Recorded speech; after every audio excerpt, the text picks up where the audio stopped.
Airport security surrounds Dr. Imani Brooks at Gate 17. The gate agent's finger points accusingly. Passengers stare. Cameras rise. Her heart pounds as handcuffs appear. Then her hand moves to her jacket pocket. What happens next will shatter every assumption in that terminal and end one career while launching an investigation that reaches the highest levels of aviation authority. Before we dive into this incredible story, drop a comment below and let us know where you're watching from. If you believe in standing up against injustice, hit that like button right now. And make sure you subscribe and turn on notifications because stories like this need to be heard. Trust me, what unfolds next will leave you absolutely speechless. Now, let's get into what really happened that day. Dr. Imani Brooks arrived at Chicago O'Hare International Airport at precisely 5:47 that Tuesday morning. The terminal hummed with its usual pre-dawn energy, businesspeople clutching coffee cups, families herding sleepy children toward gates, the rhythmic announcements echoing through the cavernous space.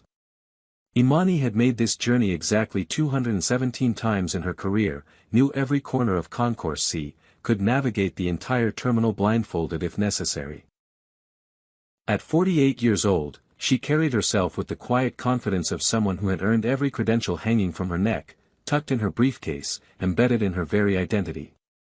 She wore a navy blazer over a cream silk blouse, practical flats that could handle miles of airport corridors, her leather briefcase gripped firmly in her right hand. Inside that briefcase sat documents that could ground an entire airline, inspection reports detailing violations that put thousands of passengers at risk every single day. This was not a casual business trip. This was federal authority in motion, and Imani took that responsibility as seriously as her father had taken his when he climbed into a Mustang fighter as one of the Tuskegee Airmen 70 years earlier. Aviation was in her blood, woven through her DNA, and she had spent 22 years with the Federal Aviation Administration working her way up from entry-level inspector to her current position as Senior Aviation Safety Inspector. Her ticket confirmation glowed on her phone screen. Flight 2847 to Denver, departing at 7:15, first class seat 3A. She had purchased it under her own name 3 days prior, her personal credit card processing the $647 charge without hesitation. Mountain West Airlines had no idea she was coming, which was exactly how unannounced safety audits were supposed to work. 17 violations were sitting in her preliminary report, everything from falsified maintenance records to crew rest time irregularities that violated federal regulations. If her findings held up under scrutiny, Mountain West could face fines reaching into the millions, possible grounding of their fleet, maybe even criminal charges for executives who had signed off on fraudulent documentation. Imani stopped at the Starbucks kiosk near Gate 12, ordered her usual grande dark roast with room for cream. The barista, a young white woman named Kelsey according to her name tag, smiled genuinely and made small talk about the weather. Normal interaction, pleasant exchange, the kind of everyday courtesy that greased the wheels of civil society. Imani paid with her phone, collected her coffee, found a seat near the charging station to review her tablet one final time. The violation stared back at her from the screen. Engine inspection signed off without actual physical examination. Required maintenance intervals stretched beyond legal limits. Pilot training records that showed completion of modules the airline didn't actually offer. It painted a picture of systematic corner cutting, of profit prioritized over safety, of regulations treated as suggestions rather than requirements. She thought about the passengers who would board flights today trusting that someone, somewhere, was making sure the plane was safe. That trust was sacred to Imani. 300 people on every flight, multiplied by thousands of flights daily, millions of passengers annually, all depending on inspectors like her to stand between them and disaster. The weight of that responsibility never got lighter, never became routine, never allowed for complacency or compromise. Her father had fought for the right to defend his country in the sky. She fought to make sure that sky remained safe for everyone. At 6:30, 45 minutes before boarding would begin, Imani gathered her belongings and walked toward Gate 17. The gate area was moderately busy, business travelers already planted in seats with laptops open, a family with 3 small children negotiating breakfast options, flight crew members rolling luggage toward the jet bridge for pre-flight checks. Everything looked normal, felt normal, carried the mundane energy of just another Tuesday morning at just another airport gate. She approached the counter with her phone ready, thinking she might request an earlier flight if one had availability. Getting to Denver faster meant starting her audit sooner, catching Mountain West before they could shift anything around or prepare defensive explanations. Behind the counter stood a woman in her mid-30s, blonde hair pulled back so tightly it seemed to stretch her features, lips pressed into a thin line even in repose. Her name tag read Stephanie Palmer, Senior Gate Agent, Mountain West Airlines. Something in Stephanie's posture shifted the moment Imani stepped into her line of sight. Her eyes traveled from Imani's face down to her shoes and back up again, a visual assessment that took less than 3 seconds but communicated volumes. Imani had experienced that look countless times in her life, knew its texture and temperature, understood exactly what calculations were happening behind those narrowed eyes.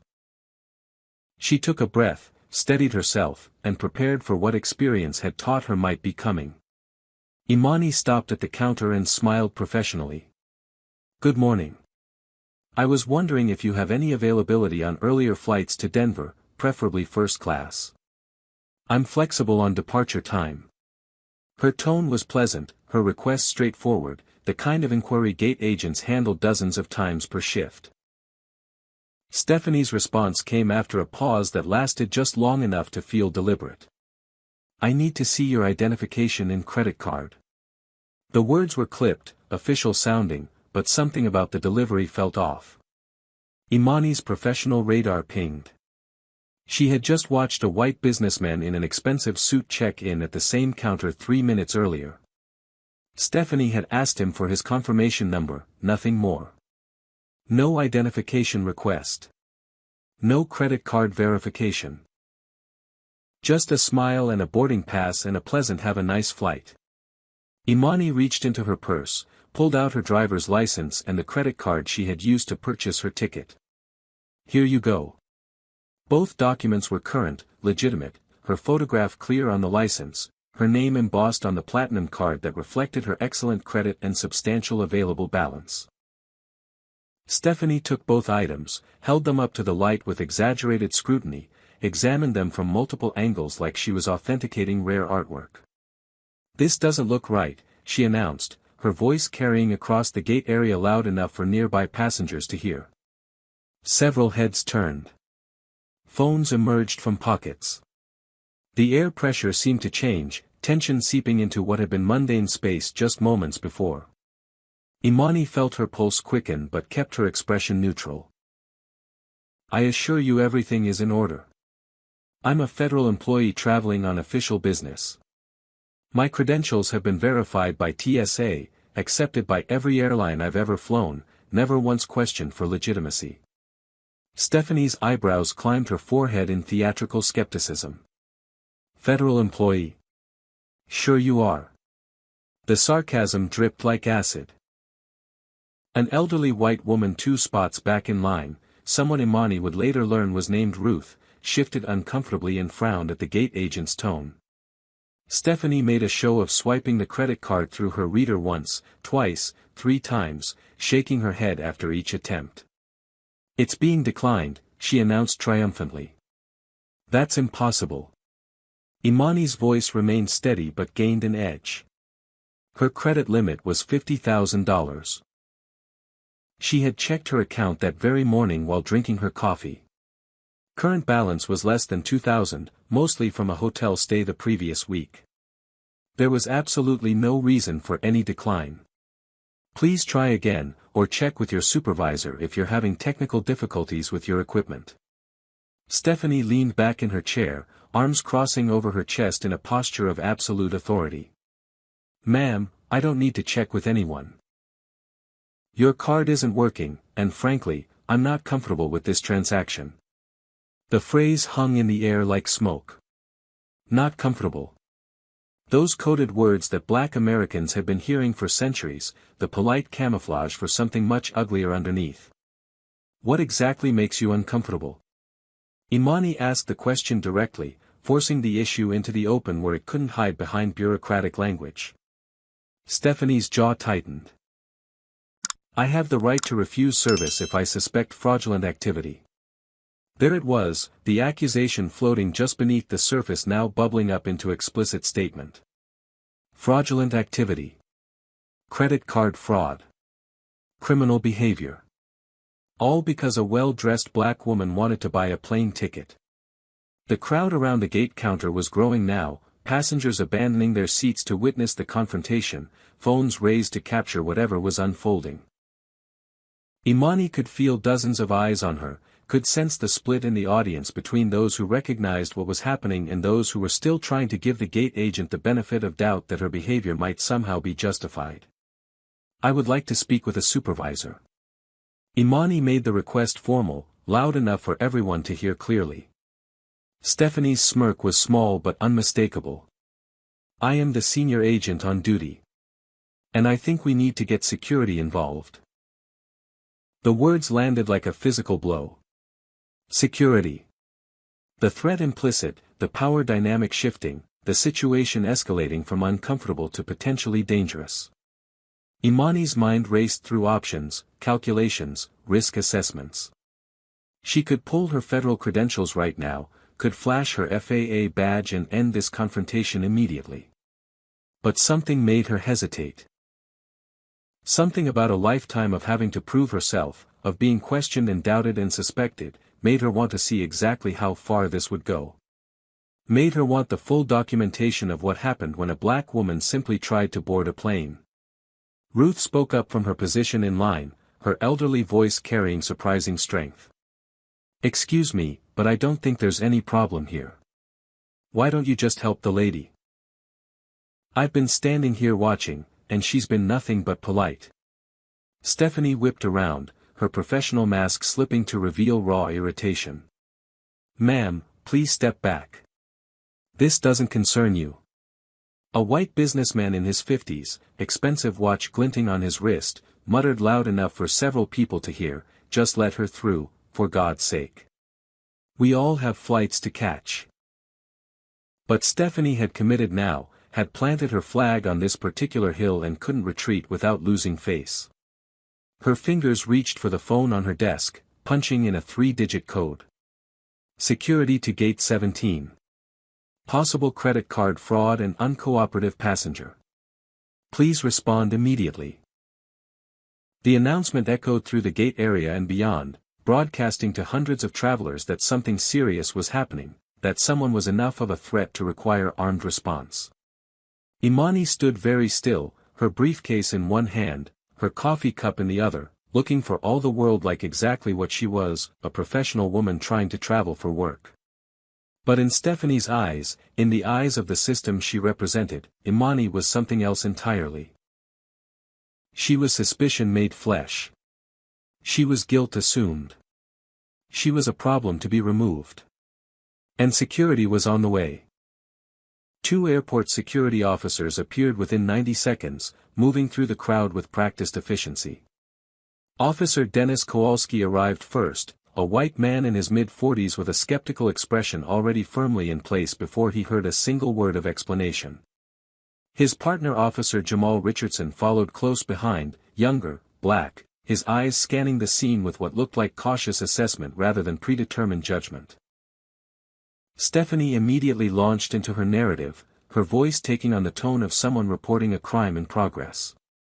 This woman is trying to use what I believe is a fraudulent credit card. She became aggressive when I questioned her legitimacy. Several passengers nearby made sounds of protest at the word aggressive, but Stephanie talked over them, committed to her version of events. Imani's jaw tightened at the blatant lie. Aggressive. The word that got black people killed, that turned self-defense into assault, that transformed standing your ground into threatening behavior. She had been nothing but calm, nothing but professional, nothing but patient in the face of obvious discrimination. But now the narrative was being written by someone else, and she knew how these stories often ended. Officer Kowalski approached with his hand resting on his belt near his radio. Ma'am, I need to see some identification." His tone carried the weariness of someone who had already decided this was going to be a problem. Imani set down her coffee cup on the counter, retrieved her driver's license from where Stephanie had placed it, and handed it to the officer. Her hands were steady despite the adrenaline flooding her system, the lifetime of training in how to survive encounters with authority kicking in automatically. Dennis examined the license with exaggerated care, tilting it in the light, comparing the photograph to her face.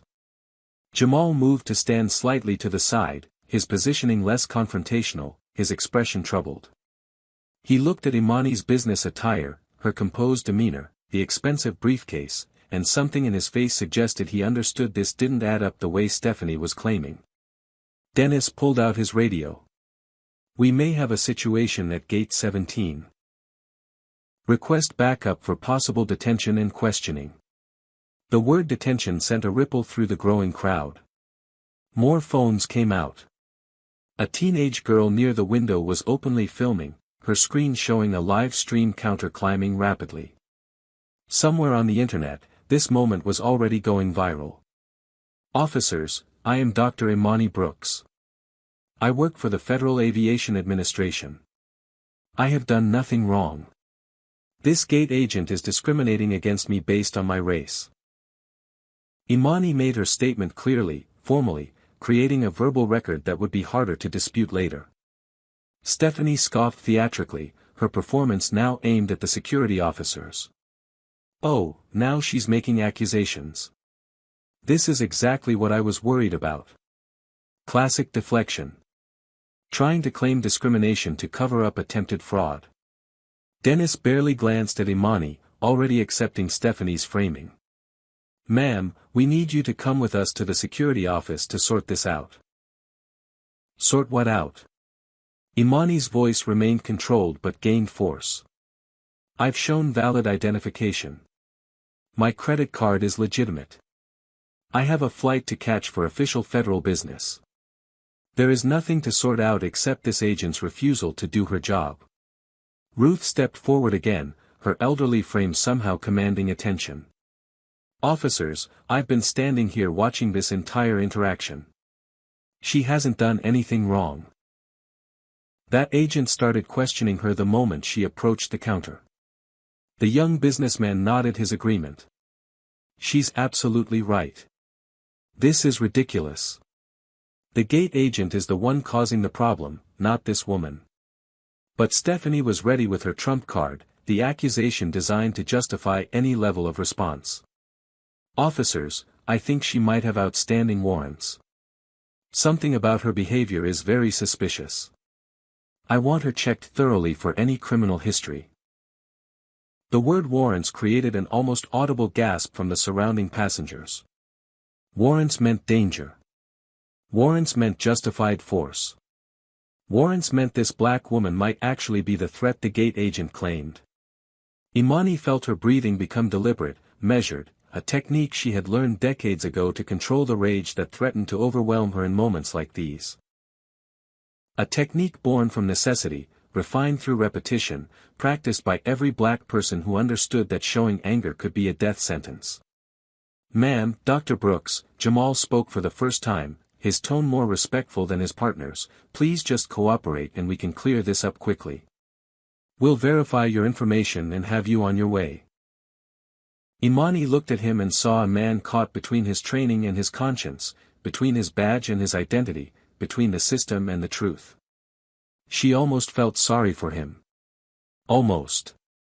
2 more security officers arrived, both white, both with hands positioned near their belts in that casual aggressive stance that communicated readiness for violence. 4 officers now. 4 armed men surrounding one woman with a briefcase and a coffee cup. The disparity would have been laughable if it wasn't so terrifying. Passengers whispered to each other, recorded on their phones, some looked away in embarrassment or discomfort. An announcement came over the public address system, the automated voice chipper and oblivious. Flight 2847 to Denver now boarding first class and premium passengers at Gate 17. Imani's flight. Her audit. Her entire mission slipping away while she stood accused of crimes she hadn't committed. Dennis reached for her arm, his fingers closing around her bicep. "Let's go, ma'am. We can do this the easy way or the hard way." Imani pulled back instinctively, her body reacting before her mind could override it. "Do not touch me." Her voice cut through the terminal noise. "I will walk with you if I must, but you will not put your hands on me without cause." The defiance in her tone caused Dennis to hesitate, his authority challenged in front of dozens of witnesses. His face flushed red. Jamal looked increasingly uncomfortable, shifting his weight from foot to foot. Stephanie watched the scene she had orchestrated with what could only be described as satisfaction, her arms crossed, her expression vindicated. She had called security on a suspicious black woman, and look how right she had been to do so. Look at how this woman was resisting, look at how she was proving Stephanie's point with every word of protest. Dennis stepped closer, his voice dropping to that dangerous quiet that often preceded violence. "Ma'am, you need to put your hands behind your back right now. You're arresting me." Imani's voice carried across the entire gate area, clear and strong. "For what crime, officer? What law have I broken?" "I presented valid identification. I attempted to purchase a service. I responded to questions. Tell me exactly what statute you believe I've violated." "Not arresting," Dennis corrected, "just detaining you while we verify your identity and check for outstanding warrants." His hand moved to his belt, and when it came back up, handcuffs glinted in the fluorescent terminal lighting. The sight of those metal restraints sent electricity through the crowd. This was real. This was actually happening. A woman was about to be handcuffed at an airport gate for the crime of trying to board a plane while black. "Dennis, maybe we should just run her information first." Jamal's voice held a note of pleading. "Before we escalate this any further, let's just check everything properly. Make some calls. Verify her story." Dennis shot him a look that could have melted steel. "I've got this, Richardson. Stand down." The dismissal was absolute, the hierarchy clear. Jamal was the junior officer, the younger partner, and perhaps most relevant in this moment, the black officer being told to step aside while his white colleague handled a black woman. The symbolism was not lost on anyone watching. Jamal's face showed the agony of someone trapped between loyalty to his badge and recognition that something was going terribly wrong. Imani's mind flashed through a catalogue of images. Philando Castile reaching for his license. Sandra Bland's routine traffic stop. Every viral video of black people being arrested, tossed, choked, shot for offenses as minor as selling cigarettes or sleeping in their own apartment. Her father's voice echoed in her memory, the speech he had given her when she turned 16. "Baby girl, you're going to have to be twice as good and 3 times as careful. When police approach you, you keep your hands visible. You speak clearly. You don't make sudden movements. You survive the encounter first, fight for justice later. Survival first. Always survival first." She made her decision in that moment, a calculation born from decades of navigating a country that saw her as suspect until proven innocent, guilty until proven otherwise, dangerous until proven harmless. "I will not resist." Her voice was steady, formal, creating another layer of documentation. "But I am formally stating for all these witnesses and cameras that this is unlawful detention and discrimination based on my race. I am being targeted because I am a black woman. Not because of any criminal activity. Not because of any legitimate suspicion. Because of the color of my skin and the prejudice of that gate agent." Stephanie jumped in immediately, her voice rising shrilly. "There she goes with the race card. This has absolutely nothing to do with race. This is about security. This is about following proper procedures." But her protest sounded hollow even to the ears of those who wanted to believe her, the lady who doth protest too much, the explanation that worked overtime to deny the obvious. A white woman in yoga pants and an expensive jacket turned to her travel companion, a man in similar athletic wear, and said in a stage whisper meant to be heard, "I can't believe this is happening. This is insane." A black man in his 60s, salt and pepper beard, expensive suit, shook his head with the weary recognition of someone who had seen this movie too many times before. He caught Imani's eye for just a second, and in that glance passed solidarity, sympathy, and the exhausted knowledge that being excellent, being educated, being accomplished, being right, none of it mattered when someone decided you were a threat.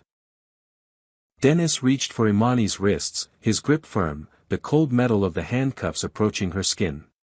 She could feel her heart hammering against her ribs, could taste copper fear in her mouth, could hear the blood rushing in her ears. Ruth stepped forward with surprising boldness for a 73-year-old white woman from Iowa. "Young man, I am telling you right now, you are making a terrible mistake. I have flown 2 million miles in my life. I have seen good security work and bad security work. This is bad. This woman has done nothing to warrant this treatment." Dennis paused, irritated by the interruption. "Ma'am, I need you to step back or you'll be detained as well for interfering with security operations." Ruth didn't move an inch. "Then detain me. Put an old white lady in handcuffs and see how that plays on the evening news. But this is wrong and everyone here knows it." The crowd murmured agreement, but nobody else stepped forward. The teenage girl filming spoke up, her voice shaking but determined. "This is live on Instagram right now. 12,000 people watching. Everyone can see what you're doing." That information made Dennis pause, the awareness that his actions were being broadcast in real time adding a layer of complexity to his calculations. "Turn that phone off," he commanded. The girl shook her head. "It's my constitutional right to film in a public space.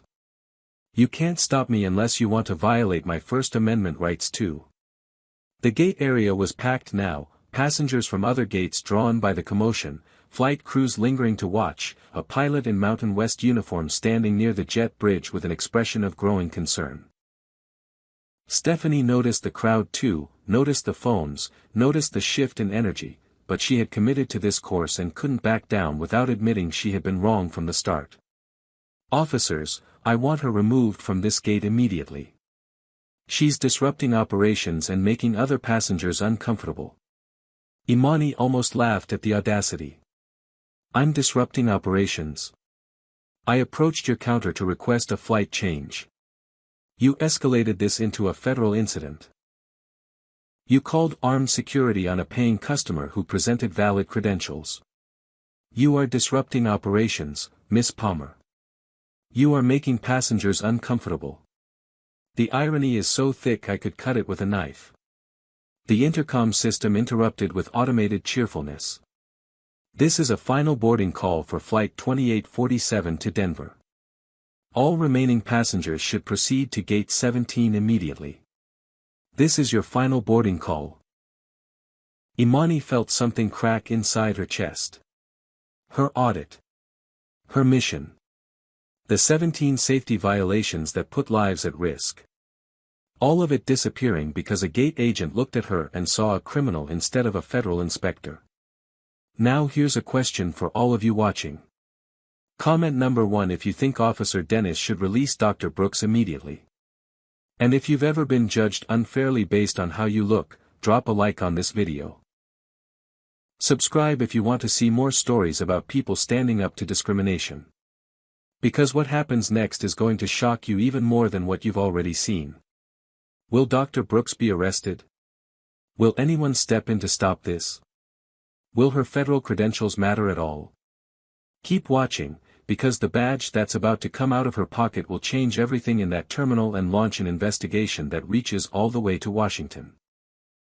Dennis physically turned Imani toward the corridor that led to the security offices, his hand gripping her upper arm with enough pressure to leave marks. The crowd parted reluctantly, passengers watching with expressions ranging from horror to morbid fascination to uncomfortable complicity. Stephanie reached across her counter and picked up Imani's briefcase, her fingers closing around the leather handle. "I'll take this as evidence," she announced with bureaucratic authority, as if she were a police officer seizing contraband rather than a gate agent holding a passenger's personal property. The word evidence hung in the air like an accusation. Evidence of what? Evidence of the crime Imani hadn't committed? Evidence of fraud that didn't exist? Evidence manufactured from prejudice and assumption? That briefcase contains classified federal documents. Imani's voice cut through the murmuring crowd. You have no legal authority to touch it, Miss Palmer. Put it down immediately. Stephanie scoffed, actually scoffed, her contempt undisguised now. Sure they do. What are you, some kind of spy? Her laugh was mocking, designed to humiliate, to diminish, to make Imani seem delusional and her claims ridiculous. Keep moving, Dennis commanded, pulling on her arm again. Imani planted her feet, her flats gripping the industrial carpet. No. Her voice was steel. I will not move another step until I speak with airport police, not security. Actual police with actual arrest authority and actual training in constitutional rights. Real police. We'll call them from the office, Dennis said through gritted teeth. His patience was wearing thin, his authority challenged too many times in front of too many witnesses. No. Imani's position was absolute. Call them now. Right here. In front of all these cameras and all these witnesses. I am requesting police presence for an unlawful detention and civil rights violation.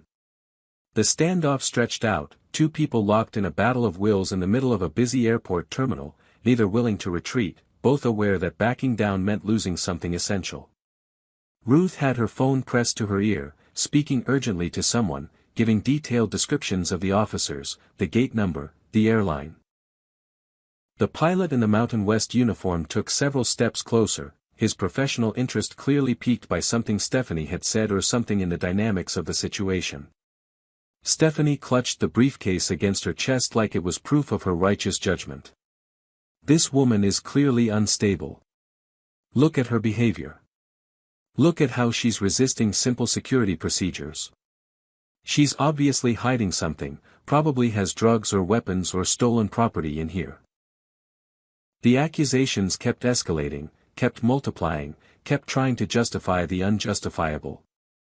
Imani felt rage burning in her chest, felt decades of accumulated indignities pressing against her teeth, felt the weight of every time she had been followed in stores, questioned at borders, pulled over for driving while black, suspected and surveilled and treated as guilty until proven innocent. But she channeled all of that fury into glacial calm, into diamond-hard composure, into the kind of dignity that couldn't be stripped away by handcuffs or accusations or small-minded bigotry. My behavior? Imani's voice could have cut glass. I presented valid identification and a valid credit card. I made a polite request for a flight change. You refused service without cause. You made false accusations of fraud. You called armed security on a federal inspector doing her job. My behavior has been exemplary under circumstances that would justify much stronger reactions. Your behavior, Miss Palmer, is what's unstable here. Your behavior is what deserves investigation. The words federal inspector landed differently this time, carried more weight, made several people in the crowd look at each other with dawning realization that maybe, just maybe, they were witnessing a catastrophic error in judgment rather than appropriate security procedures. The pilot spoke up, his voice carrying the authority of someone used to being in command. Excuse me, did you say FAA inspector? His name tag read Captain Mitchell Brennan, 4 stripes on his shoulder indicating seniority, graying temples and weathered features suggesting thousands of flight hours and decades of experience. Imani turned to look at him, recognizing the Mountain West Airlines uniform, understanding in that moment the twisted irony of the situation. Yes, Captain. I am Dr. Imani Brooks, Senior Aviation Safety Inspector with the Federal Aviation Administration. And I was scheduled to be on your flight to Denver this morning for an unannounced safety audit of Mountain West Airlines. Your company is under investigation for 17 separate violations of federal aviation safety regulations. The terminal seemed to stop breathing. Even the constant background announcements felt quieter. 17 violations. Federal investigation. Unannounced audit. The words assembled themselves into a picture that made Stephanie's face drain of color. "Can you prove that?" Mitchell asked, but his tone suggested he already believed her, already understood that the professional woman being detained by security wasn't some random scammer but someone with the power to destroy his airline's reputation and operating authority. Imani's hand moved slowly, deliberately, toward the inside pocket of her blazer. "I'm reaching for my federal credentials," she announced clearly, loudly, making sure every camera caught the statement. "I'm telling you what I'm doing. I'm moving slowly. Officer Kowalski, do not overreact. Do not misinterpret this as a threat. I am retrieving identification." Her words were careful, measured, born from the knowledge that black people had been shot for reaching for wallets, for adjusting waistbands, for movements that posed no actual threat but were interpreted as dangerous by officers primed to see danger in black bodies. Her fingers closed around the leather credential case that lived in her inner pocket, the badge she carried every day, the symbol of 22 years of federal service and the authority vested in her by the United States government. She withdrew it with agonizing slowness, brought it into view, flipped it open with her thumb. The gold badge caught the terminal's fluorescent lighting and seemed to glow. Federal Aviation Administration. Senior Inspector. Her photograph, her name, her identification number, the official seal, all of it legitimate, all of it real, all of it undeniable. The silence that followed was deafening. Mitchell leaned in to examine it closely, his professional eye trained to spot fraudulent documents. His face transformed from curiosity to shock to horror. "Oh my God. That's completely legitimate. This is a real federal badge. She's really an FAA inspector." Dennis Kowalski's hand dropped from Imani's arm like she had become radioactive. His face went through several rapid color changes, settling on a grayish pale that suggested nausea. Jamal Richardson closed his eyes briefly, his expression communicating, "I knew it, I knew something was wrong, I told you we should have checked first." Stephanie's hands trembled on the briefcase, her earlier confidence evaporating like water on hot pavement. "That doesn't mean anything," she tried weakly. She could have stolen it. The word sounded desperate even to her own ears, the last gasps of someone drowning in the consequences of their own actions. Imani's voice was pure ice. "Officer Kowalski, remove your hand from my person. Now." Dennis jerked back as if she had slapped him. Imani walked forward 3 steps, reached out, and took her briefcase from Stephanie's nerveless fingers. "And you, Miss Palmer, have just interfered with a federal inspection. This briefcase contains confidential audit documents, preliminary findings, and evidence of safety violations. Your airline, Mountain West, is under investigation for 17 separate violations ranging from maintenance record falsification to crew rest time violations to documentation fraud. And now, I'll be adding a supplemental report about discrimination, civil rights violations, and obstruction of federal duties by your gate agent to my official findings." Mitchell Brennan's professional composure cracked.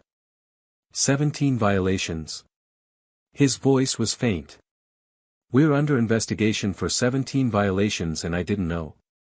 Imani looked at him with something that might have been sympathy. "That's what unannounced means, Captain. Your executives knew. They've been receiving notices for 6 months. But they apparently decided not to inform flight crews that the FAA was building a case that could ground your entire fleet." Stephanie backed up against her counter, her mouth opening and closing without sound. "I was just doing my job. I thought, what did you think, Miss Palmer?" Imani's question was surgical. "Be specific. You thought that a well-dressed black woman with valid identification couldn't possibly afford a first-class ticket? You thought she must be committing fraud? You thought she deserved to be handcuffed and humiliated in front of hundreds of people? Tell me exactly what you thought, because I'm very interested in documenting your thought process for my federal report and for the civil rights lawsuit that will inevitably follow this incident." The gate agent had no answer, nothing that could be said out loud, nothing that wouldn't confirm the ugly prejudice that had motivated every action she had taken that morning. Ruth pushed through the crowd, her elderly face fierce with vindication. "I called my son. He's an attorney with the ACLU. He's on his way here right now. He specializes in civil rights cases. And Miss Palmer, you just handed him the easiest case of his entire career." 2 actual Chicago aviation police officers arrived within minutes, summoned by Dennis's increasingly panicked radio calls once he realized the magnitude of his error. Sergeant Linda Martinez arrived first, a Latina woman in her mid-40s with sharp eyes that missed nothing. Officer Kevin Park followed, a Korean-American man whose by-the-book demeanor communicated someone who took procedural compliance seriously. Linda scanned the scene, took in the federal badge still open in Imani's hand, the pale-faced security officers, the defiant elderly white woman, the gate agent who looked like she might faint. Her expression shifted from alert response mode to something much more grim. "What's going on here?" The question was directed at Dennis, but her tone suggested she already knew this was going to be bad. Dennis tried to explain, his words tumbling over each other. "We were called to investigate possible credit card fraud. The gate agent said this woman was using a stolen card and became aggressive when questioned. We were attempting to detain her for questioning when she..." Linda cut him off with a raised hand. "Did you run her credit card information? Contact her bank? Check her identification against criminal databases? Verify any of the gate agent's claims before attempting to detain her?" The questions hung in the air. Dennis's silence was answer enough. "So you detained a federal inspector," Imani noted Linda's emphasis on those words, based solely on a gate agent's unverified suspicion. "Without conducting any actual investigation. Without following any proper procedures. Without considering that maybe, just maybe, the gate agent might be wrong. Sergeant, I suggested we verify her credentials first." Jamal spoke up, his voice carrying both vindication and sadness. "I told Officer Kowalski we should check everything before escalating. But I was overruled." Linda nodded slowly at him. "Good instinct, Richardson. That might be the only thing that saves your career out of this disaster." She turned to Imani, and her expression softened slightly. "Inspector Brooks, I apologize on behalf of the Chicago Aviation Police Department. This should never have happened. You were racially profiled, falsely accused, and illegally detained. I'll be filing a full report that will support any complaint you choose to make. Your apology, while I appreciate the sentiment, doesn't address the systemic problem." Imani's response was measured but left no room for deflection. "Sergeant Martinez, how many other black passengers has Miss Palmer subjected to this treatment? How many got on their flights knowing they'd been profiled but were too exhausted to fight? How many gave up and went home? How many didn't have federal badges to protect them?" The question struck like hammer blows because everyone present knew the answers. This wasn't an isolated incident. This was pattern made visible. This was systemic discrimination caught on camera. This was what happened 1,000 times a day in airports and stores and banks and schools, usually without witnesses, usually without documentation, usually without consequences for the perpetrators. Captain Mitchell Brennan stepped forward, his face set in hard lines. "Stephanie Palmer, you are suspended effective immediately pending a full investigation. Give me your airport access credentials, your security badge, and your radio." Stephanie's face crumbled. "Captain, please, I was trying to protect the airline. I thought she was, what did you think?" Mitchell's voice was harsh. "That she was a criminal? Based on what evidence? Her skin color? Her confidence? The fact that she had the audacity to request a first-class seat? You just handed the FAA a weapon to destroy this airline.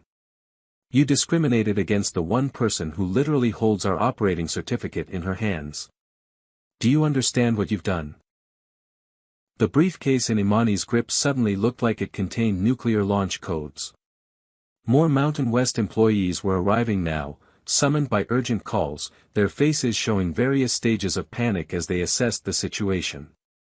Regional Manager Douglas Fletcher pushed through the crowd, his expensive suit and forced smile the very picture of corporate damage control.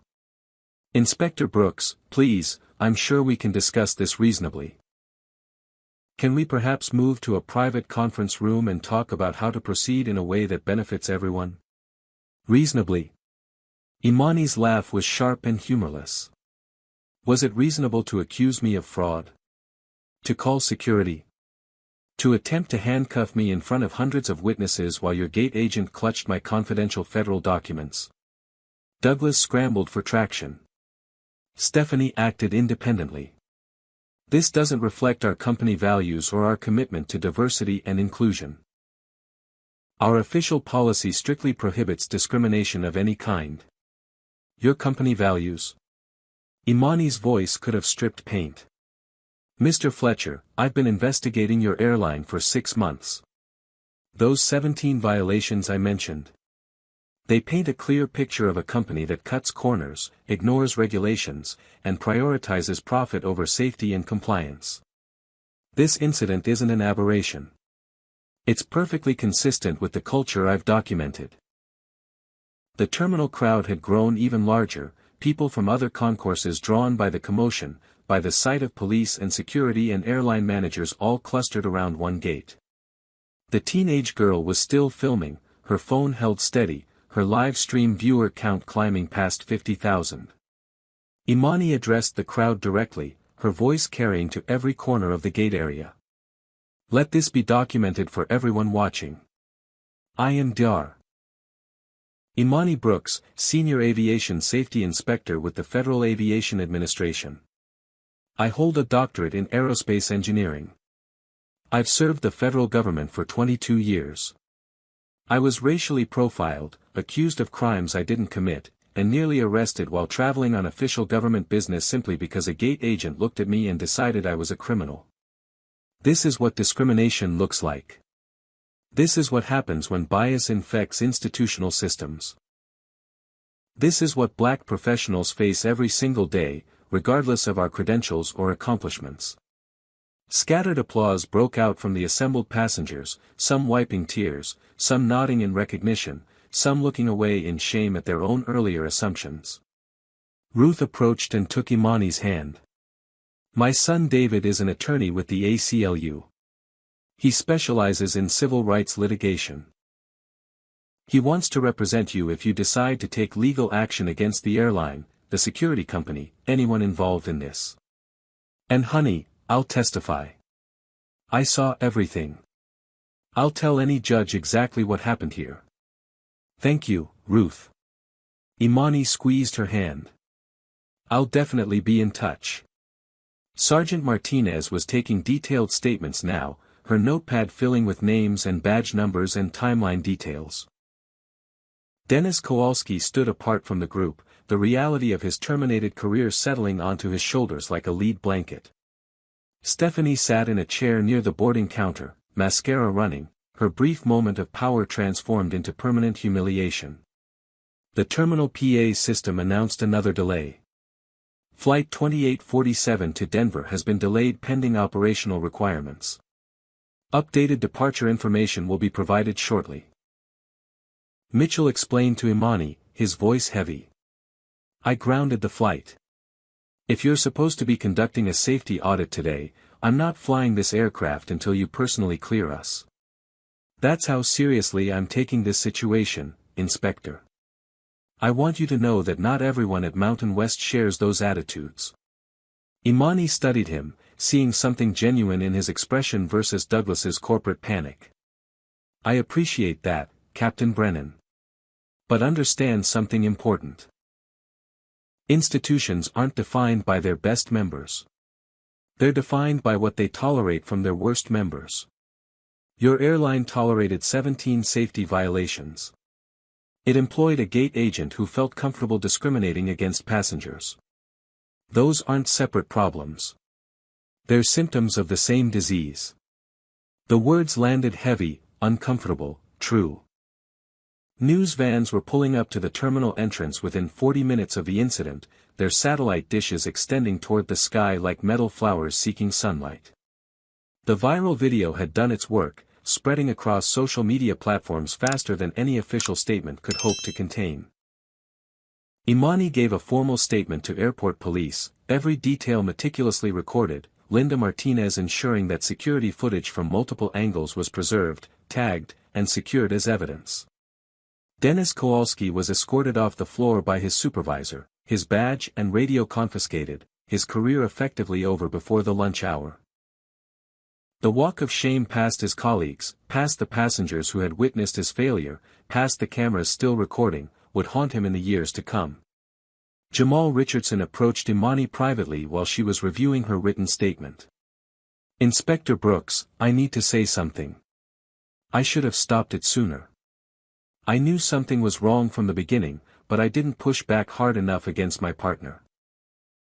I let hierarchy and protocol override what I knew in my gut was racial profiling. I'm sorry." Imani looked at this young officer, saw genuine remorse rather than self-serving damage control. "Officer Richardson, you spoke up when others stayed silent. You questioned the procedure when it would have been easier to go along. That matters. Remember this feeling. Use it to be better than the system that trained you. Don't let this be the last time you trust your instincts over someone else's prejudice." He nodded, his throat working, clearly moved by grace he hadn't expected to receive. Douglas Fletcher was still trying to negotiate, following Imani as she gathered her belongings. "Inspector Brooks, what can Mountain West do to make this right? What would it take to resolve this situation in a way that addresses your concerns? Fix your 17 safety violations." Imani didn't look at him, just continued organizing her briefcase. "Implement real anti-discrimination training, not the checkbox compliance kind that's designed to protect the company from lawsuits rather than actually change behavior. Fire employees who demonstrate bias.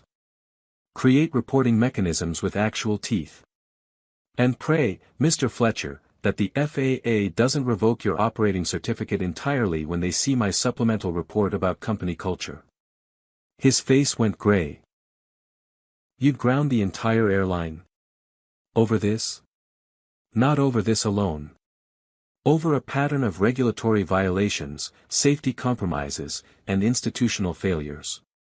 If you discriminate at the gate, where passengers are most visible, where else are you cutting corners? In maintenance? In training? In documentation? Trust is indivisible, Mr. Fletcher. You either earn it or you lose it." Ruth's son arrived at the gate, Attorney David Chin from the ACLU, carrying a leather messenger bag and an expression of controlled fury. "Dr. Brooks, I'm filing a federal civil rights complaint within the hour. This violated multiple statutes. Title VI of the Civil Rights Act, Section 1983 for deprivation of rights under color of law, possibly even Title 49 regarding interference with federal aviation inspectors. We're also pursuing civil litigation against the airline, the security company, and individual defendants." Imani considered the options. "I'll cooperate fully with any investigation or lawsuit. But I want more than personal compensation.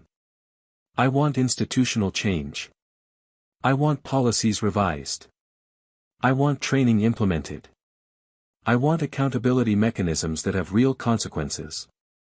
"We can make that happen," David assured her. Pattern and practice cases like this one, especially with video documentation and multiple witnesses, they create leverage for consent decrees that require systemic reforms. The teenage girl who had been filming approached nervously, her phone still in her hand. Dr. Brooks? My video has over 5 million views now. People are calling it Gate Agent Meets Federal Badge. Some people are saying I shouldn't have posted it without your permission. Is it okay that I did?" Imani smiled genuinely for the first time since the ordeal began. What's your name? Destiny. Destiny Washington. The girl shifted her weight nervously. Destiny, you documented truth. You created a record that can't be denied or minimized. You gave voice to something that usually happens in shadows. Never apologize for that. You might have just changed aviation policy with your phone, do you understand that? You're a witness to history.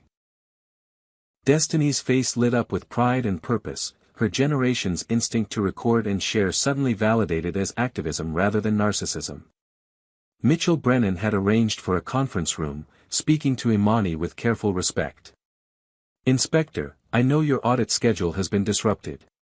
Whenever you're ready to reschedule, I'll personally ensure full cooperation from every level of our operation.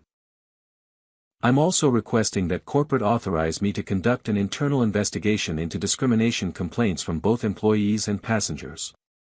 I have a feeling once people know they'll be heard, we're going to discover this wasn't an isolated incident. I'll be back in 72 hours, Imani informed him. Still unannounced to your executive team, but you'll know I'm coming. And Captain, I'm expanding my investigation beyond safety violations. I want to see your employment records, your customer service complaints, your internal communications about passenger issues. If there's a pattern of discrimination, I'm going to document it thoroughly. He nodded grimly. We probably need that, as painful as it's going to be. A television reporter managed to penetrate security, microphone extended, camera operator filming from behind her shoulder. Dr. Brooks, I'm Jennifer Wu from Channel 7 News. Can you tell our viewers how you're feeling right now after what you experienced? Imani faced the camera directly, aware that this moment would be replayed on news broadcasts, shared online, cited in future discussions about discrimination. I feel tired. Angry. Frustrated. But not surprised. This happens to black professionals every single day in this country. We're questioned at borders, followed in stores, pulled over for minor traffic issues, subjected to extra scrutiny in every professional and personal interaction. The only difference today was that I had a federal badge that forced people to acknowledge their bias. Most black Americans don't have that badge. They just endure the discrimination, absorb the insult, move on because fighting every battle would leave no energy for anything else. What do you want people to understand about what happened here? Jennifer pressed. That excellence doesn't protect you from racism. Credentials don't shield you from discrimination. I have a doctorate in aerospace engineering. I've served the federal government for 22 years.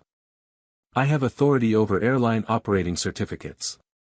I carry a federal badge. And I was still treated like a criminal for the act of purchasing an airline ticket. If this can happen to me, with all my institutional armor, what happens to black teenagers? To black grandmothers? To black people who don't have lawyers and badges and federal authority? They get arrested. They get roughed up. Sometimes they die. And the system says they should have complied better, should have been less threatening, should have known their place. Her words cut through the screen, raw and honest and impossible to dismiss.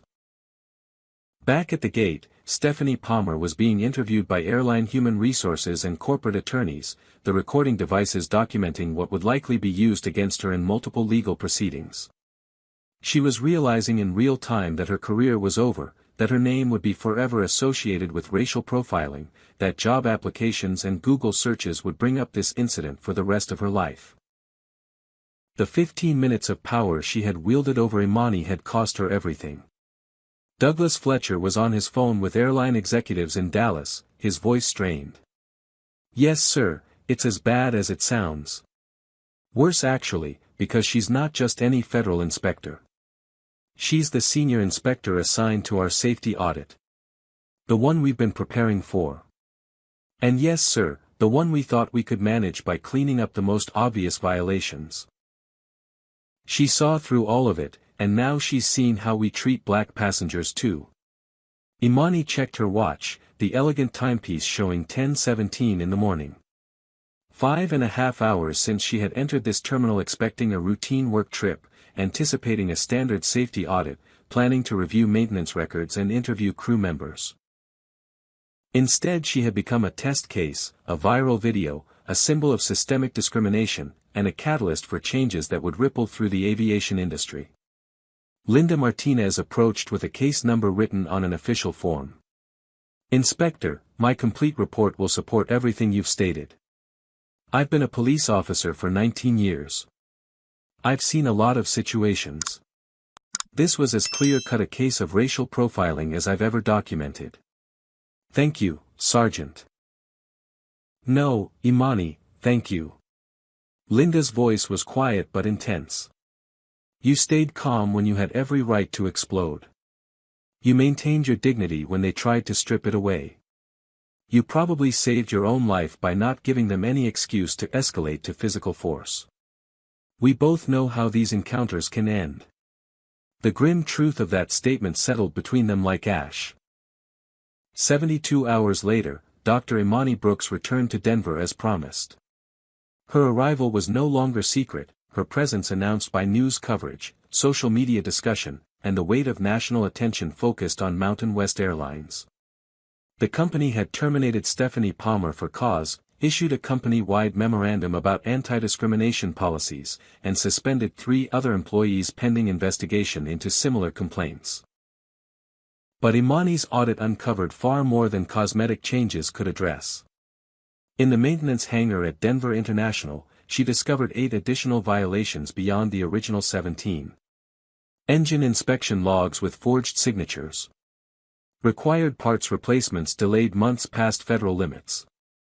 Training records for mechanics that claimed certifications the individuals had never actually earned. The maintenance chief, a heavy-set white man named Harold Perkins, tried to intimidate her when she began photographing discrepancies. "Little lady, you're looking at things you don't understand.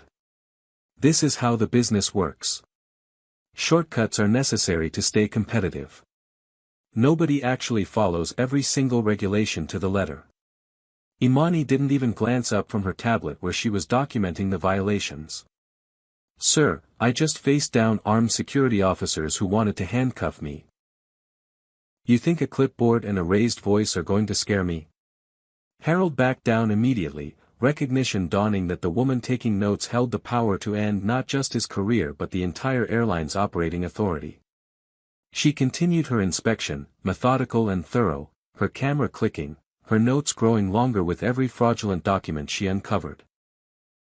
She interviewed crew members privately, ensuring confidentiality for those willing to speak honestly about company culture. A black flight attendant named Tasha Williams broke down during her interview, years of accumulated slights and discrimination pouring out in a flood of relieved testimony. "They make us prove ourselves every single day, Dr. Brooks. Passengers question whether we're actually crew or just someone who wandered onto the plane. They ask for white flight attendants when we're trying to serve them. They assume we're incompetent before we even speak. And when we report it to management, we're told we're being too sensitive. We're told customers have the right to request whoever makes them comfortable. We're told to smile more, be less aggressive, not make waves. I've been with this airline for 11 years. I have perfect performance reviews. And I've been passed over for lead attendant position 6 times while white colleagues with less seniority get promoted." Imani documented everything, her report expanding from safety violations into a comprehensive indictment of institutional discrimination. She interviewed pilots who described black colleagues being questioned by passengers about whether they were really qualified to fly. She reviewed customer service complaints and found patterns where black passengers were disproportionately removed from flights for behavior that white passengers engaged in without consequence.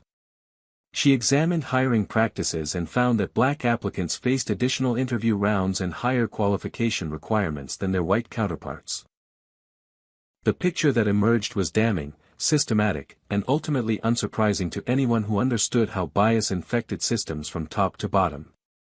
Back in Chicago, Dennis Kowalski had been terminated from airport security for violating multiple policies regarding unlawful detention and failure to conduct proper investigation before taking enforcement action. He filed a wrongful termination lawsuit claiming he was just following standard protocol, that his supervisors had trained him to respond to gate agent concerns seriously, that he was being scapegoated for systemic issues. But the security footage released through Discovery destroyed his case. Video from 4 different angles showed his aggressive approach, his dismissal of Jamal's concerns, his refusal to check Imani's credentials properly, his immediate assumption that the well-dressed black woman must be the problem. The footage showed what his written statement tried to hide, that bias had driven every decision from the moment he arrived at the gate. Stephanie Palmer gave interviews trying to salvage what remained of her reputation, appearing on a local news program to claim she had made an honest mistake in judgment. "I thought I was protecting the airline. I thought I was following proper security procedures. I never intended to discriminate against anyone." But Destiny Washington's video contradicted every word. The footage showed Stephanie's mocking tone when Imani mentioned being a federal employee. It captured her comment about the race card. It preserved her smirk when security arrived, her satisfaction at watching Imani being detained. The video was truth that couldn't be spun or reframed or explained away. Social media conducted its own trial, swift and merciless. Within a week, Stephanie's name was synonymous with racial profiling, used as a cautionary example, turned into memes and commentary about the consequences of discrimination. Mountain West Airlines stock dropped 12% in 8 days as investors worried about potential FAA sanctions, lawsuits, and reputation damage.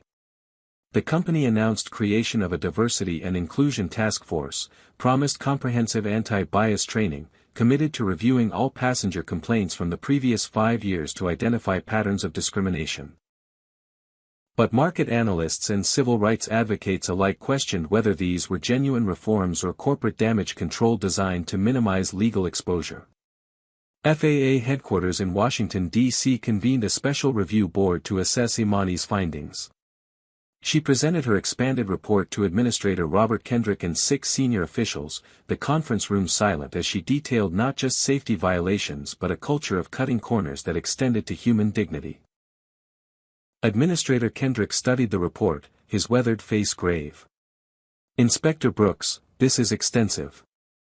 You've documented safety violations that could justify grounding their fleet. But you've also documented discrimination that goes beyond our typical regulatory scope. How do you see these issues as connected?" "Sir, with respect, they're not separate issues at all."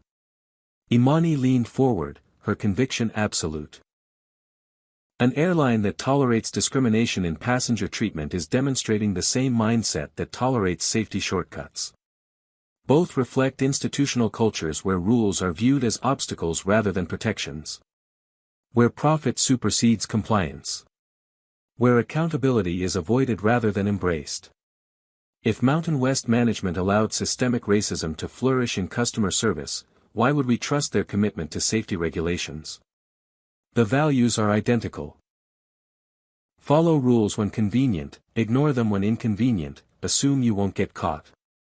She presented additional data compiled from industry-wide sources. Black pilots face on average 3.2 years longer to reach captain positions compared to white pilots with equivalent experience and performance. Black passengers are removed from flights at rates 2.8 times higher than white passengers. Black aviation employees report hostile work environments at rates exceeding their white colleagues by a factor of 3 to 1. These aren't isolated incidents, Administrator. This is pattern. This is system. This is culture that permeates the entire industry. The room was silent, uncomfortable truths hanging in the air like smoke. "What do you recommend, Inspector Brooks?" Kendrick asked the question knowing it would require him to either embrace uncomfortable action or reveal that even federal authority had its limits. Mandatory bias training with real consequences, not optional webinars that employees click through while checking email. Anonymous reporting systems for employees that protect whistleblowers rather than exposing them to retaliation. Passenger bills of rights with actual enforcement mechanisms and penalties for violations. Independent oversight of airline diversity metrics tied to operating certificates. An administrator, I'm requesting appointment to lead a task force on equity in aviation with authority to investigate complaints, recommend sanctions, and drive policy changes across the industry. The ask was bold, possibly career-limiting if she had misjudged her leverage. But her recent viral moment had made her bulletproof in ways that institutional authority rarely achieved. The FAA needed her more than she needed them right now, and everyone in that conference room knew it. Meanwhile, David Chen's civil rights lawsuit was gaining traction through federal court. The Department of Justice announced a formal investigation into discriminatory practices in the airline industry, citing Imani's case as evidence of widespread civil rights violations requiring federal intervention. Ruth testified before a congressional subcommittee on transportation about what she had witnessed at Gate 17. I'm a 73-year-old white woman from Des Moines, Iowa. I've had privilege my entire life without recognizing it, without examining it, without understanding how it insulated me from experiences that Black Americans face daily. That morning at the airport opened my eyes in ways that decades of news stories never did. Watching Dr. Brooks maintain her dignity while being treated like a criminal, watching her stay calm while I was shaking with anger, it showed me that everything I thought I understood about equality in America was incomplete.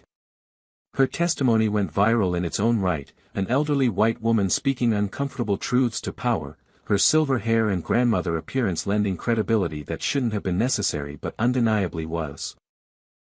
Captain Mitchell Brennan used his authority to implement immediate changes at the crew level, creating a confidential reporting system for discrimination that bypassed normal management channels and sent complaints directly to an independent review board. Some pilots resisted, grumbling about political correctness run amok, about having to walk on eggshells, about reverse discrimination. Mitchell shut down those complaints with finality. This is not about political correctness. This is about basic human decency and professional standards.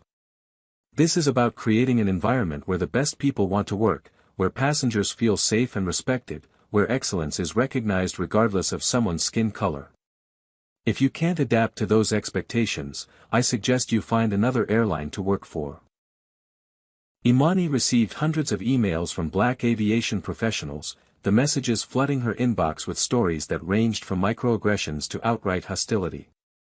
Pilots mistaken for baggage handlers while in uniform walking through terminals.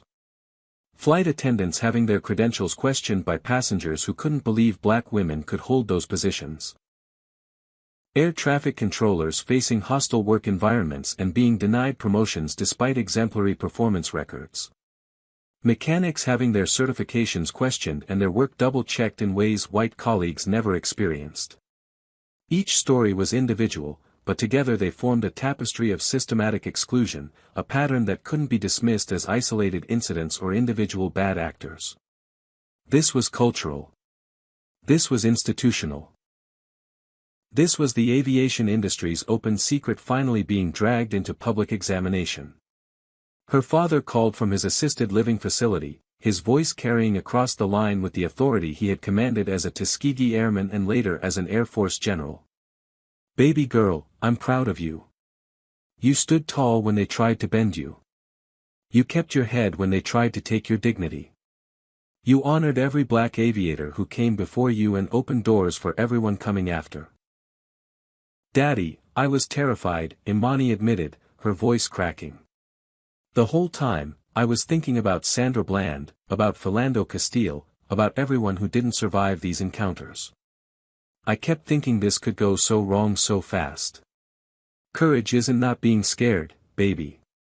Courage is being scared and staying dignified anyway. You did what warriors do. You survived the battle and then you made sure the war moved forward." Her eyes filled with tears, releasing trauma she had held professional and controlled for days, finally allowing herself to feel the weight of what she had endured. 6 months after the incident at Gate 17, the Federal Aviation Administration launched the Aviation Equity Initiative, the first federal program specifically designed to address discrimination in commercial aviation. Dr. Imani Brooks was appointed director, her new office located in Washington, D.C. with authority to investigate complaints, recommend policy changes, and coordinate with other federal agencies on civil rights enforcement. Her first action was to establish standardized reporting requirements for airlines, mandating that they track and disclose discrimination complaints in the same way they tracked safety incidents. Transparency, she argued in her first press conference, was the foundation of accountability. What gets measured gets managed, and discrimination had been unmeasured for far too long. Mountain West Airlines operated under a consent decree negotiated between the Department of Justice, the FAA, and the company's legal team. The airline was required to meet specific diversity benchmarks in hiring and promotion, implement quarterly anti-bias training with verified completion and comprehension testing, establish an independent ombudsman to investigate passenger and employee complaints, and submit to unannounced audits of both safety and discrimination practices for 5 years. Failure to comply would result in escalating fines and potential suspension of operating authority.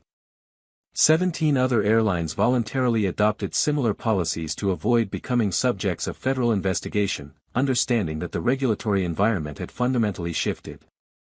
Stephanie Palmer's case became a standard training example in aviation management courses under the heading of what not to do.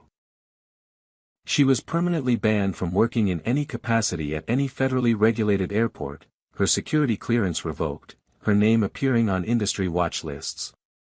She found work in retail, her LinkedIn profile scrubbed of any reference to her airline career, her Google results dominated by articles about the Gate 17 incident.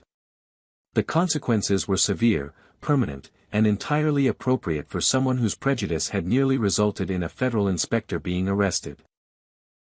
Dennis Kowalski's wrongful termination lawsuit failed at every level, dismissed by the trial court, rejected on appeal, generating precedent that employers could indeed terminate officers who engaged in racial profiling without providing additional process or compensation. Jamal Richardson completed additional training in civil rights and de-escalation, becoming a vocal advocate for reform within airport police departments nationwide. He spoke at conferences about the pressure junior officers faced to follow bad leadership, about the courage required to speak up when procedures violated rights, about the importance of trusting instinct when something felt discriminatory even if policy seemed to support it. His testimony was powerful precisely because it came from inside the system, from someone who wore the uniform and understood its culture but refused to let that culture compromise his integrity. Captain Mitchell Brennan was promoted to chief pilot for Mountain West, given expanded authority to reshape company culture from the operational level up.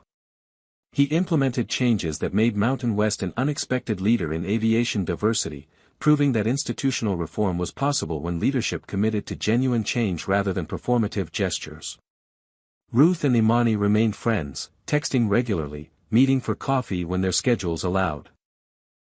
Ruth attended Aviation Equity Initiative events, her white hair and grandmother appearance disarming audiences before she delivered sharp critiques of systemic racism. She became an unexpected activist in her 70s, telling her story to church groups and civic organizations, using her privilege and credibility to open conversations that might otherwise remain closed. David Chen's civil rights lawsuit against Mountain West, Stephanie Palmer, Dennis Kowalski, and the security company settled for an undisclosed sum that news reports estimated in the 7-figure range. Imani donated most of her settlement to establish the Imani Brooks Scholarship Fund, supporting black students pursuing careers in aviation, aerospace engineering, and related fields. The scholarship sent its first 5 students to flight school, their tuition and living expenses covered, their path to commercial pilot licenses cleared of the financial obstacles that deterred many talented candidates. Destiny Washington was among the first scholarship recipients, her viral video having not just documented injustice but also changed the trajectory of her own life. "You inspired me," she told Imani at the scholarship ceremony, her eyes bright with possibility. "Before that day, I thought aviation was for other people. Rich people. White people.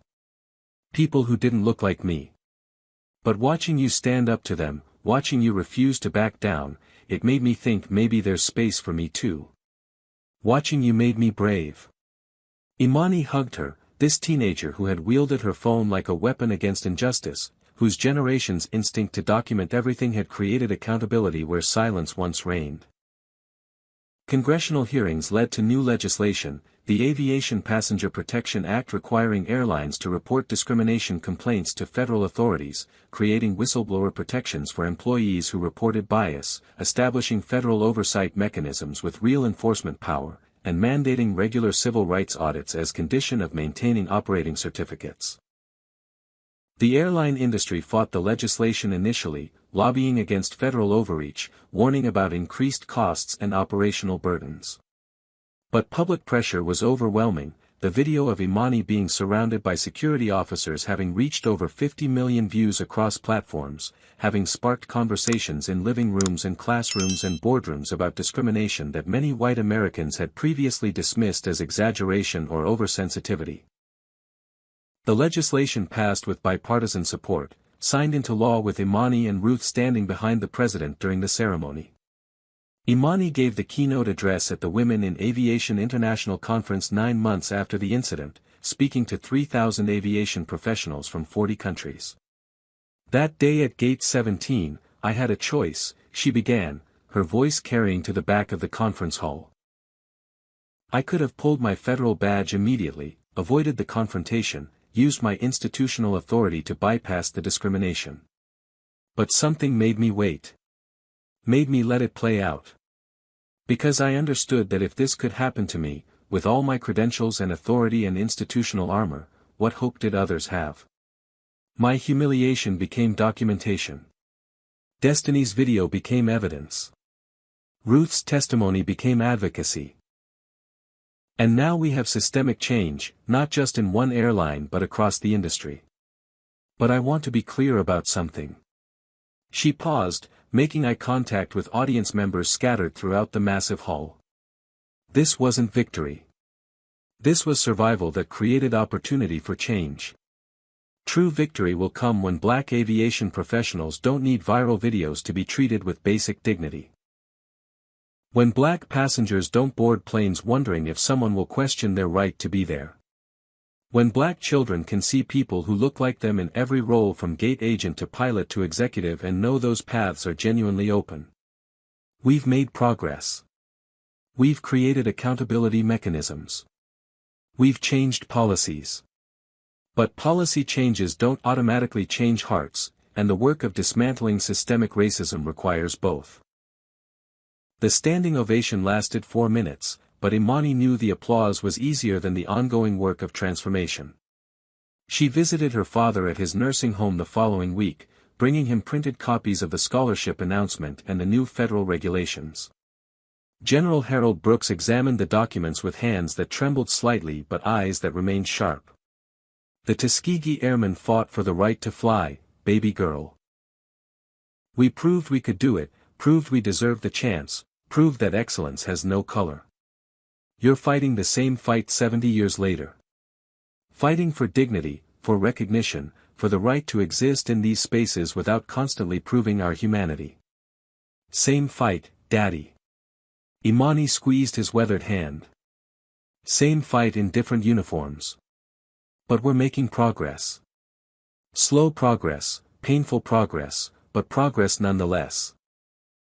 He smiled, and in that smile was the legacy of every Black aviator who had fought their way into the sky against winds designed to keep them grounded. Final scene found Imani at an airport 6 months later, different city, different airline, morning sunlight streaming through terminal windows. She approached a gate counter, her briefcase in hand, her federal badge in her pocket but not yet needed. The gate agent, a young Black woman whose name tag read Simone Jackson, looked up with a genuine smile. Good morning. How can I help you today? Her tone was warm, professional, carrying none of the suspicion that had infected Stephanie Palmer's greeting all those months ago.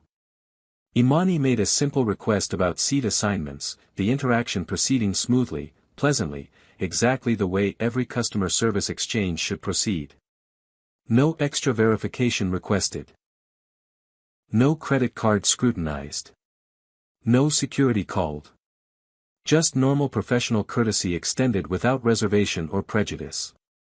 She boarded her flight, first-class ticket accepted without question, her place in that space unquestioned and unchallenged. She settled into seat 2A, fastening her seatbelt, breathing deeply as the cabin door closed and engines began their pre-flight warm-up. She opened her laptop, her email showing 12 new complaints submitted to the Aviation Equity Initiative, 12 more stories of discrimination requiring investigation and response. She cracked her knuckles, rolled her shoulders, and began reading through the details. The work continued. The fight continued. Progress was neither linear nor guaranteed, but momentum had shifted. Visibility had increased. Accountability had teeth. She thought about Destiny preparing for her first solo flight, about the scholarship recipient studying for commercial pilot exams, about Ruth testifying before another congressional committee, about changes rippling through the industry because one gate agent made a catastrophic error in judgment and one federal inspector refused to let that error go undocumented. They thought the badge would silence me, Imani reflected as the plane pushed back from the gate. They were half right. It silenced the terminal that morning, stopped the immediate threat, forced recognition of authority they wanted to deny. But it gave me a voice that carries much further now. Every airport, every airline, every young person who looks like me and wonders if aviation has space for them. My answer is yes. I'm making sure of it. The plane accelerated down the runway, lifted into morning sky, climbing above clouds toward cruising altitude. Below, the patchwork landscape stretched to horizons, roads and rivers and cities visible from this height, the view that had captivated her father 70 years ago and still held power to inspire. Up here, she thought, the sky doesn't see color. The laws of physics don't discriminate. Lift and thrust and drag and weight, they apply equally to everyone. If only the ground reflected the sky's impartiality. The screen went dark, and white text appeared against the black background. Based on the ongoing experiences of black aviation professionals. Real change requires continued vigilance, sustained courage, and commitment to justice that outlasts any single viral moment. The fight continues. Progress demands we fight alongside those who experience discrimination, amplify their voices, use our privilege and platforms and power to create spaces where dignity isn't conditional and respect isn't negotiable. The work is not finished. It may never be finished. But every generation moves the line, pushes the boundary, expands the circle of who belongs. This is how change happens, not in dramatic moments alone but in sustained pressure, accumulated small victories, refusal to accept that discrimination is simply the price of participation in spaces where you weren't originally welcome. So let me ask you, because this story matters beyond the screen you're watching it on. Have you ever witnessed discrimination and stayed silent? Have you seen injustice and looked away? Comment below and share your story, because acknowledging what we've seen is the first step toward standing up the next time. If this story moved you, hit that like button. Subscribe to this channel because we're committed to sharing stories that matter, stories that challenge us, stories that demand we be better than comfortable. Share this video with someone who needs to understand why representation matters, why diversity isn't just a buzzword but a matter of safety and justice and human dignity. And to Dr. Imani Brooks and everyone fighting similar battles in their industries and communities, thank you. Thank you for your courage. Thank you for your refusal to accept discrimination as normal. Thank you for standing tall when forces tried to make you small. This is your story, but it's also our story, all of us who believe that equality isn't a favor to be granted but a right to be protected. Stay strong, keep fighting, and know that your dignity is non-negotiable. Until next time, thank you for watching, and may we all have the courage to stand up when standing up is hard. Dr. Imani Brooks's experience at Gate 17 reveals profound truths about systemic discrimination in America. First, credentials and accomplishments offer no immunity from racial profiling. A federal inspector with 2 decades of service faced the same prejudice as anyone else, proving that racism operates independently of individual merit or achievement. Second, institutional bias thrives in unchecked authority. Stephanie Palmer felt empowered to discriminate because systems rarely hold gate agents accountable for subjective decisions about passenger legitimacy. Third, documentation changes everything. Without Destiny's video and multiple witnesses, this incident might have ended with Imani's arrest and no consequences for her attackers. Fourth, silence enables oppression. Ruth's willingness to speak up, to use her privilege as an elderly white woman to challenge authority, demonstrates that allyship requires action, not passive sympathy. Fifth, individual incidents reflect systemic problems. Mountain West's 17 safety violations and discrimination weren't separate issues but symptoms of identical corporate cultures that prioritize profit over compliance and dignity. Sixth, change requires sustained pressure beyond viral moments. Imani could have accepted an apology and moved on, but she chose institutional transformation over personal comfort. Finally, progress demands we center the most vulnerable. Policies that protect federal inspectors must extend to teenagers, grandmothers, and everyone who lacks badges to shield them from prejudice. Justice cannot be conditional on authority. Now I want to hear from you. Have you ever witnessed discrimination at an airport, workplace, or public space? What did you do? Comment below and share your experience, because your story matters and might encourage someone else to speak up. If you believe everyone deserves to travel with dignity regardless of skin color, hit that like button right now. Subscribe and turn on notifications so you never miss stories about people fighting injustice and winning. Share this video with someone who needs to understand why representation in aviation matters, why diversity isn't optional but essential, why speaking up against racism requires courage we must all cultivate. To everyone fighting similar battles in your industries, your communities, your daily lives, thank you for your strength. Thank you for refusing to accept discrimination as normal. Thank you for standing tall when systems try to make you small. Your courage creates pathways for the next generation. May we all find the bravery to challenge injustice when we see it, to use whatever privilege and platform we possess to amplify marginalized voices, and to build a world where dignity isn't negotiable and respect isn't conditional. Stay strong, keep fighting, and remember that change happens when enough people refuse to stay silent. Thank you for watching. Until next time, stand up, speak out, and never stop believing in the possibility of a more just world.